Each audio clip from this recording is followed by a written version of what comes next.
Playing video games with your significant other could be a wonderful experience, but finding the perfect titles might take some time.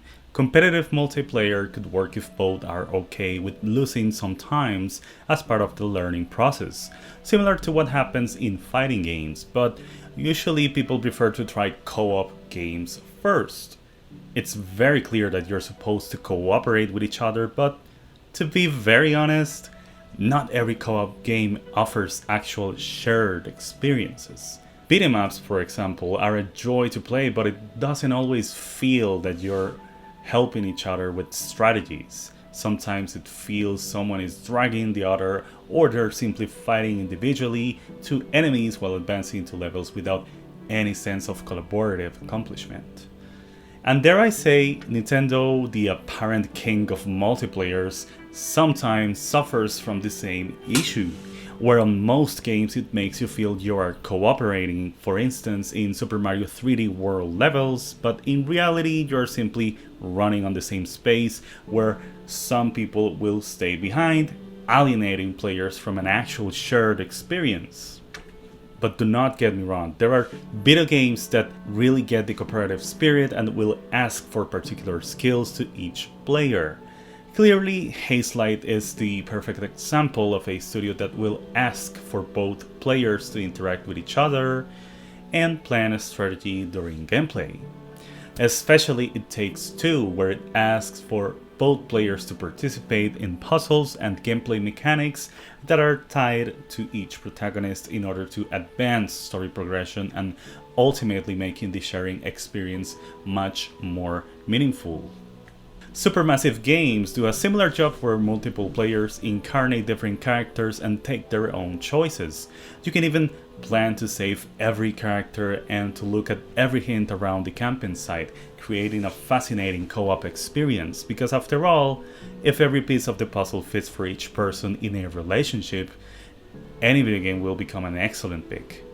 With that in mind, it's safe to think that even single-player games will be a wonderful experience to play with your partner, if not the best experience you could have. You know, those that usually play all alone inside your human cave for countless hours. I'm Leo as Luna, and I think you might consider trying some single-player titles with your couple, or your friend, or whoever fits best in your life right now. Also stay tuned at the end of the video where I'll post a list of single player and co-op game recommendations.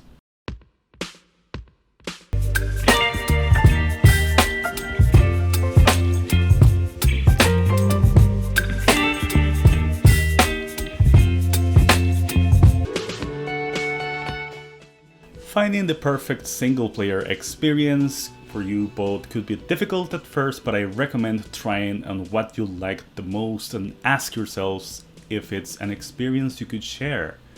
And when I mean share, I mean taking turns and using the controller, taking decisions during gameplay, asking the other important things before deciding on key parts of the story while enjoying the results on a cinematic story or a final resort board.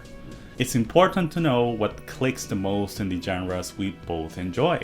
But if it's a person who is not used to playing video games that often, then you could find affinities similar to what they do or like.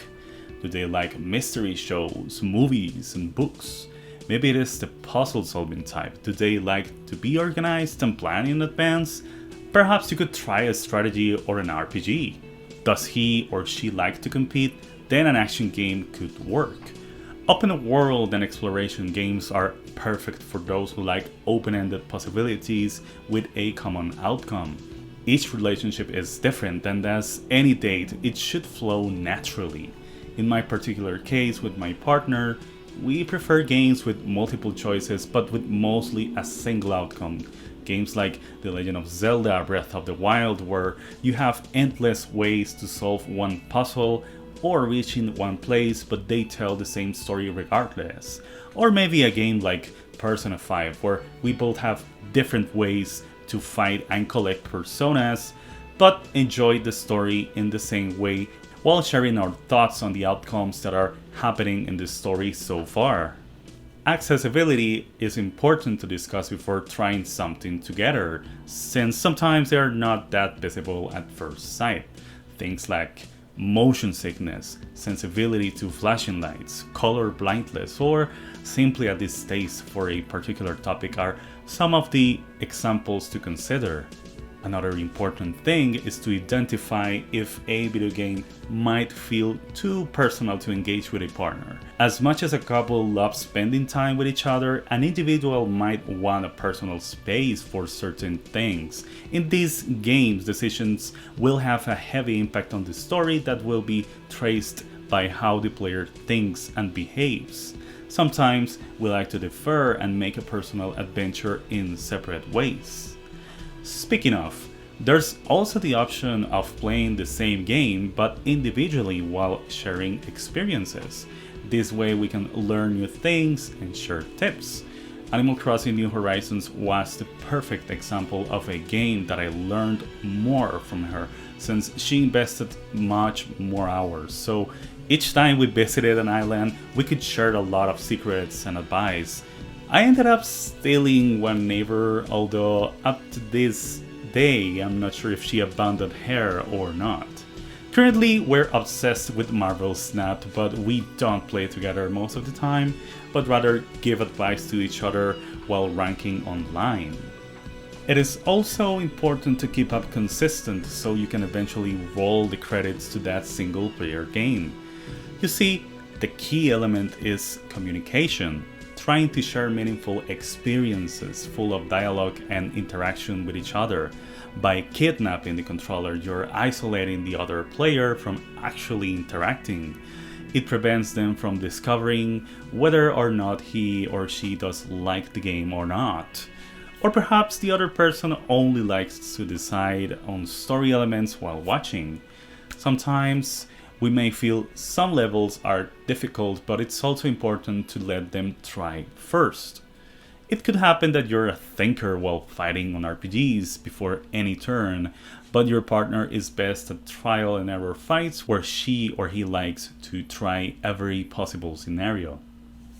Again, it is also important to discuss and talk about what you're both playing. Something that I also suggest doing after watching a movie or show that in fact I rarely see in practice. You're both knowing each other and learning about what matters the most to you. Talk about next steps during battles, talk about the highs and lows of the narrative experience, what struck you the most and what you didn't like. There is much more content to discuss in the middle of the game, so again, if you're both having a separate single player experience or not, it is always good to ask how the experience is going, rather than waiting till the end. Taking time for your hobbies is very important to measure it the same way as you do with any other important task. After all, it's your time and quality of life the reason why you're working for. But it is recommended to get used to it. I recommend at first playing whenever you both want. Later on, it is good to have at least a consistent time. Let's say 1 hour to play per week or per day. Repetition is king since it will slowly become part of your routine. Eventually, those Fire Emblems or Midnight Sun sessions will become more easygoing and enjoyable. You may like to watch movies and shows, go to a restaurant, a party, take a vacation trip, or simply walk in a mall while admiring the useless marvels of the modern world while finding something useful in stores for your home. While most of these things might be exciting to do together, not every experience is actually shared unless you want to, or in some cases you have to. I mean, yes, you are both watching the same movie, but are you actually sharing the same experience? Perhaps not in the same level as playing a video game. So those are my tips I can give you to play single player games with your partner. Again, communication is key, and honestly, it doesn't hurt to ask. Now, if that person is constantly criticizing your hobbies, then I guess it is enough of a sign to move on. And now that I think about it, the same things applies to friends as well. Anyways, I hope you enjoyed this Valentine's Day special, and before going, feel free to check out my previous videos, subscribe, like, and comment about the games you play with your loved one. And finally, let me share with you some games to try out with your significant other. Take care.